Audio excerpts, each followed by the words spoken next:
Good morning students, कैसे हैं आप सब। उम्मीद करती हूँ आप लोग अच्छे होंगे। आज आपकी वर्कशीट नंबर 20 आई है। इसे अच्छे से लेबल कर लीजिए, डेट लिख लीजिए, क्लास नाम, अपना नाम, अपने टीचर का नाम, सब्जेक्ट सब आप लोग लिख लेंगे। आज हम लोग पढ़ने वाले हैं विजुअलाइजेशन सॉलिड शेप्स, यानी कि सॉलिड शेप्स जो होते हैं हम उनको कैसे देख सकते हैं और कैसे उनका मापन कर सकते हैं। तो चलिए इसी बात पे पढ़ना शुरू करते हैं। यहाँ लिखा है let's think and do now. चलिए सोचिए और ज़रा करिए। Draw 3 your favourite 2D and 3D shapes objects. ठीक है, अब आपको 2D और 3D ऑब्जेक्ट्स बनाना है। देखिए जैसे ये सब आपके 2D ऑब्जेक्ट्स हैं, इन्हें आप छू नहीं सकते, इनकी लंबाई, गहराई, ऊंचाई नहीं नाप सकते, है ना। और 3D ऑब्जेक्ट्स कौन से होते हैं? वो जिन्हें आप छू सकते हैं, जिनकी आप लंबाई, ऊंचाई, गहराई नाप सकते हैं। अब देखिए यहाँ लिखा है how many edges, verticals and faces in a pyramid. अब बताइए एक पिरामिड में कितने फेस होते हैं, कितने वर्टिकल्स होते हैं और कितने एजेस होते हैं। तो ये सब हम लोग पिछली वर्कशीट में कर चुके हैं, आप लोग एक बार वहाँ से देखेंगे। ठीक है, इसके बाद यहाँ आपको लास्ट क्वेश्चन जो दिया गया है, draw the net of the cuboid and make a decorative cuboid box from that. अब आपको क्या करना है, एक क्यूबॉइड के ऊपर मतलब ड्रॉ करना है और उसको एक अच्छा सा डेकोरेटिव क्यूबॉइड बनाना है। तो ये सारे काम आप लोग खुद करेंगे जल्दी जल्दी, इसमें कोई बहुत बड़ी चीज़ नहीं है जो मैं आप लोगों को कराऊं। अब यहाँ लिखा है drawing solid shape. Solid shape को हम किस तरह से बना सकते हैं?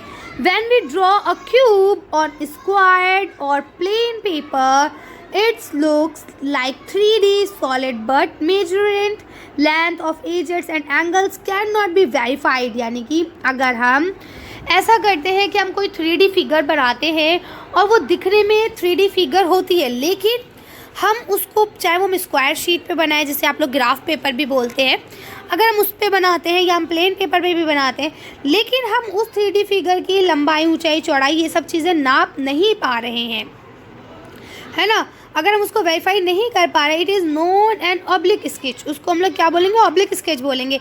It is possible to sketch solid in such a manner that measurement can be verified. लेकिन जब हम किसी सॉलिड को बनाएं और उसके मेजरमेंट को हम वेरीफाइड कर लें, तो इसको हम लोग क्या बोलते हैं? For this purpose we draw, क्या बोलते हैं? Isometric sketch. उसको हम लोग क्या बनाते हैं? आइसोमेट्रिक स्केच बनाते हैं यूजिंग आइसोमेट्रिक शीट। तो हम किसका इस्तेमाल करते हैं? यहाँ हम स्क्वायर शीट या प्लेन शीट का इस्तेमाल नहीं करते हैं, या हम लोग आइसोमेट्रिक शीट का इस्तेमाल करते हैं। And isometric sheet divide paper into small equilateral triangles made up of dots. ये देखिए आपको ये इक्विलेटरल ट्राइंगल्स से डिवाइड होती है। यहाँ दोनों आपको दिए गए हैं, आप दोनों देख सकते हैं। ठीक है, अब यहाँ देखिए लिखा है solid can be viewed in many ways. यानी कोई चीज़ अगर सॉलिड है उसको हम अलग अलग वेज से देख सकते हैं। कैसे? पहला तरीका उन्होंने बताया, one way is to view by cutting और स्लाइसिंग द शेप। हम उसे काट के या उसका स्लाइस बना के उसे देख सकते हैं, which would result in the horizontal और वर्टिकल क्रॉस सेक्शन। जिसका रिजल्ट क्या निकलता है? या तो वर्टिकल हो जाते हैं या वो हॉरिजॉन्टल हो जाते हैं। ठीक है, let's practice it and complete that table. चलिए प्रैक्टिस करते हैं और इस टेबल को कंप्लीट करते हैं। तो जैसे देखिए इसको हमने ये हॉरिजॉन्टली काटा और ये वर्टिकली काटा। इसी तरह से हम इसको हॉरिजॉन्टली भी काट सकते हैं और वर्टिकली भी काट सकते हैं। तो आपको इसे काट के इसकी इमेज बनानी है। ये हॉरिजॉन्टल कटेगा, ऐसे ये वर्टिकल कटेगा। ठीक है, इसका दूसरा तरीका जो होता है वो होता है shadows are good way to illustrate how 3-dimensional and object can be viewed in 2-dimensional। यानी कि अब आपको क्या करना है, शेडो जो होता है वो एक बहुत अच्छा उदाहरण होता है 3D किसी चीज़ को 2G बनाने का। कैसे बना सकते हैं? देखिए आपका हाथ जो है वो 3D है ना, 3-dimensional है, आप उसे छू सकते हैं, देख सकते हैं। वहीं अगर आप उसकी कोई शेडो बनाते हैं तो वो क्या हो जाता है? वो 2D बन जाता है ना। तो इसी तरह से यहाँ पे आपको ये बताया गया एक तरीका ये भी है। यहाँ लिखा है let's play and create shadow picture. चलिए हम लोग क्या करते हैं, खेलते हैं और ऐसी शैडो पिक्चर्स को बनाते हैं। जैसे यहाँ नंबर 1 पे देखिए क्या लिखा है, व्हाट एनिमल और बर्ड शोइंग इन। क्या आप बता सकते हैं कि इसमें कौन से एनिमल और दिखाया गया है? तो ये देखिए ये आपका क्रो है यानी कौवा है, और ये आपका डॉग यानी कि कुत्ता है ना, यही है। अब आपको कोई और लगता है तो आप उसे लिख लेंगे। मुझे तो यहाँ पे ये कौवा और कुत्ता ही लग रहा है, बाकी आप लोग देख लीजिएगा।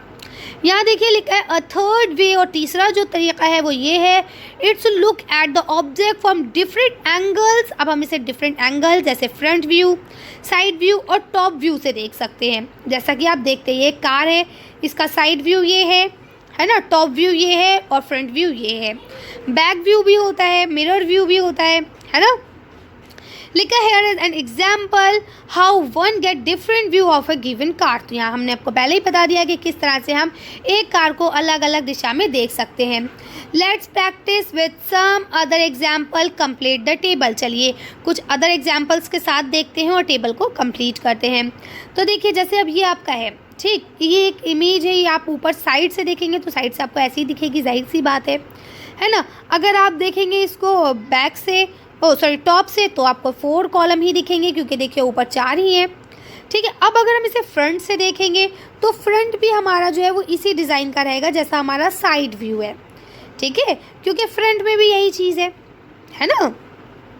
अब देखिए सोफ़ा है, तो देखिए सोफ़े को अगर हम साइड व्यू में देखेंगे तो सोफ़ा साइड व्यू में कुछ इस तरह से नज़र आएगा, है ना, ऊपर से ऐसा नज़र आएगा और फ्रंट से ऐसा नज़र आएगा, ठीक। अब यहाँ पे आपको लिखा है draw isometric sketch from the given figure. अब आपको इस फिगर की आइसोमेट्रिक स्केच बनाना है तो ये आप यहाँ बना सकते हैं। चलिए तो आज की वर्कशीट को हम यही ख़त्म करते हैं। आज की वीडियो में बस इतना ही। अगर आपको हमारी वीडियो पसंद आई हो तो इसे लाइक और शेयर करें। अगर अभी तक आपने हमारे चैनल को सब्सक्राइब नहीं किया प्लीज़ हमारे चैनल को सब्सक्राइब करें। Thank you for watching.